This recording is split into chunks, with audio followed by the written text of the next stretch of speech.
Sa isang madilim na sulok ng kulungan, isang matandang lalaking preso ang tahimik na nag-oorasyon. Ginagawa niya yon sa pamamagitan lang ng isip. Maya-maya lang, ang mga kapulisang nakatalaga sa kulungang iyon ay nagsimulang manakit ang mga ulo. Nagsakitan ang bawat ugat sa utak nila. Ilang saglit pa at lahat sila ay nagkanya-kanya ng paraan upang wakasan ang sariling buhay. May nagbaril ng sarili, merong nanaksak at nagbigti sa harap mismo ng mga preso. Matapos ang nakakakilabot na pangyayaring iyon, ay biglang bumukas ang bawat pintuan ng mga kulungan at ang mga preso ay natikilan.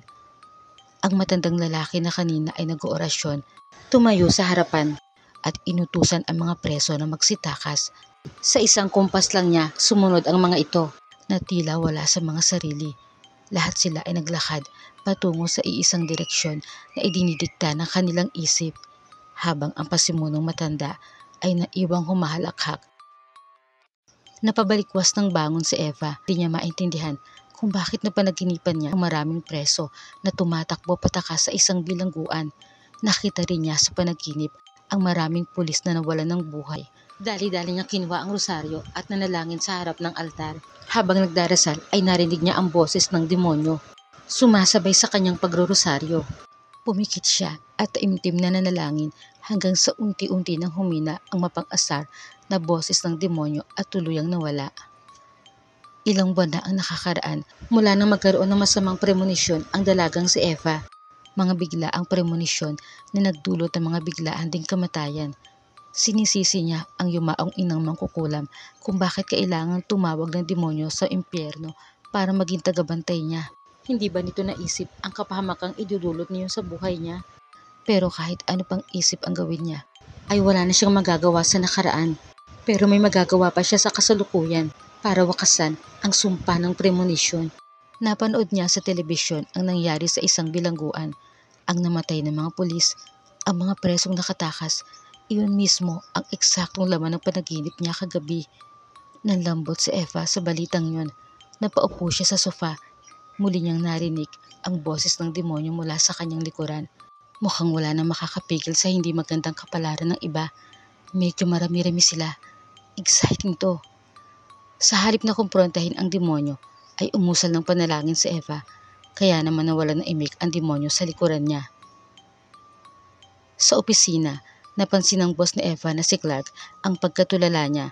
Ibinagsak nito sa mesa ng dalaga ang mga paperworks na maraming mali. Tapos ay sinabihan niya ang dalaga na gumawa ng report kung bakit ang daming error sa trabaho niya. Nagulat pa ang visor nang sa halip na explanation letter ay resignation letter ang ibinigay sa kanya ni Eva. Nakalagay doon ang totoong dahilan ng dalaga. Natatawang naiiling si Clark. So ano raw ang gustong gawin ni Eva?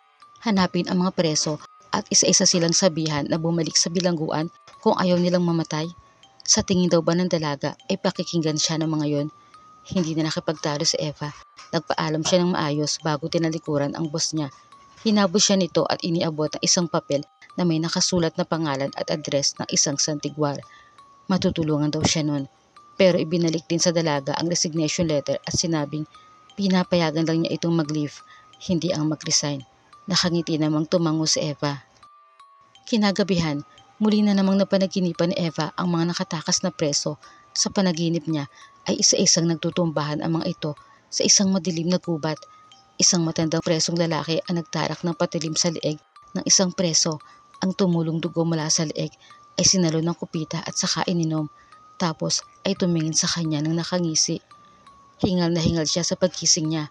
Nilulukop siya ng takot sa bangungot na yon. Kinabukasan din, pinuntahan niya ang address na ibinigay sa kanya ng boss niya. Bumungad sa kanya ang lalaking halos kasing edad lang niya. Nagmagandang araw siya at hinanap si Apo Onad. Anang binata, siya na nga iyon. Hindi naman agad naniwala si Eva at inisip na namamrang lang ang binata. Ngunit iginiit ni Apo Onad na siya nga yun. Matalik niyang kaibigan at kababata si Clark. Hindi na nakaimik si Eva. Ang nasa isip kasi niya ay isang matandang lalaki si Apo Onad dahil sa pangalan nito. Anang binata, Onad lang talaga ang pangalan niya. Tinawag lang siyang Apo Onad mula nang maging santigwar siya. Sa unang kita pa lang ng binata sa dalaga ay ramdam na niya ang bigat ng presensya nito. Nang magkausap sila, sinabi ng Santigwar na ang mga preso ay sadyang pinatakas ng isang tao na may kaalaman sa itim na mahika. Ang itim na mahika rin daw ang dahilan ng pagkamatay ng mga pulis at tiyak na ang mga preso ay hindi pinatakas upang maging malaya, kundi ang maging bilangguri ng itim na kapangyarihan. Pero may magagawa raw sila kung sila ay magtutulungan. Sa loob ng pag-uusap na yon ay kinilalang mabuti ni Apo Onad ang kakayahan ni Eva sa premonisyon at kinilala rin ni Eva ang kapangyarihan ng binata bilang Santigwar. Nabuo ang kanilang plano. Inalam nila kung saan huling namataan ang tumakas ng mga preso. Hindi iyon naging madali dahil ang balita ay sama-sama raw ng bundok ang mga ito, ngunit wala nakakaalam kung saang bundok. Paunahan na lang sila ng mga pulis na tumutugi sa mga preso at sa lider ng mga ito na nakilalang si Batik, isang lalaki may malawak na kaalaman sa itim na kapangyarihan. Ginamit ni Eva ang kakayahan sa premonisyon para matuntun nila ang eksaktong kinaroroonan ng mga yon. Habang patungo sila ron, ang demonyong tagabantay ni Eva ay nangungutya at minamaliit ang kakayahan ng dalaga. Kahit naghanap pa ito ng kakampi na isang pipitsuging Santigwar, ay hindi raw nito mapipigilan ang trahedya na katakdang harapin ng mga preso at sa kanilang kamatayan. Tulad ng mga nauna, si Eva ang huling mukhang kanilang makikita. "Manahimik ka!" sigaw ng dalaga.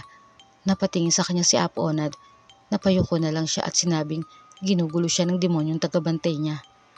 Palihim na gumawa ng paraan si Apo Onad upang pansamantala ay hindi magambala ng demonyo sa Eva. Sa pamamagitan ng naiibang orasyon na nalalaman niya ay ikinulong niya ang demonyo sa isang hindi nakikitang kahon. Ikinagulat iyon ng demonyo at isinumpang magbabayad ang Santigwar. Nagpatuloy sa paglalakbay ang dalawa. Napahinto si Eva at sinabing ramdam na niya ang presensya nila. Sinabi ni Onad na wala sa sarili ang mga preso. Ang kailangan nila ay magapi si Batik. Samantala, si Batik na mga sandaling iyon ay abala sa kanyang pagriritual. Sinusubukan niyang gawing demonyo ang mga preso na magiging mga tagasunod niya. Malapit na sana niya mapagtagumpayan ang kanyang maitim na plano nang biglang umeksena si Apo Onad. Itinarak ang punyal sa likod ni Batik. Ngunit tila hindi nito ininda. Humarap sa binata at nagsimula silang maglaban habang si Eva ay isa-isang pinapahira ng langis sa muka ang mga preso hanggang sa magkaulirat ang mga ito. Nagtaka pa sila kung anong ginagawa nila ron. Mauundayan na sana ni Batik ng punyal si Apo Onad nang bigla ay atakihin siya ng mga preso at pagtulungan dahil sinabi ni Eva ang balak niya sa mga ito na gawin silang mga demonyo. Hindi na nakaligtas pa si Batik sa kamay mismo ng mga presong pinatakas niya ay nawalan siya ng buhay at ang huli niyang nakita ay ang mukha ni Eva na nakangisi. Magkakanya-kanya na sana ng pagtakas ang mga preso. Nagpasalamat kina Eva at Apo Onad kahit pinipigilan sila ng dalawa at kinukumbinsing sumuko. Ngunit bago pa man sila makababa ng bundok ay nasakoti na sila ng mga pulis. Subalit nang kamayan siya ng isa sa mga pulis ay bigla niya nakita ang sinapit ng mga ito sa daan. Sinabihan niya ang pulis na mag-ipa sila ng daan dahil nakita niya sa isip ang isang aksidente. Tinignan lang siya nito at tinapik sa balikat. Makalipas nga lang ang wala pang isang oras na paglalakbay ay naambush ang sinasakyan ng mga preso. Umagos ang dugo at humanggan sa paanan ng demonyong nakatakas na pala sa mahikang pinagkulungan sa kanya ng Santigwar. Dinutdot nito ang dugo at nilasahan. Ngumisi sa kasinabing, "Eva, Eva, tignan mo, ito talaga ang kapalaran nila." At saka humalakhak ng humalakhak.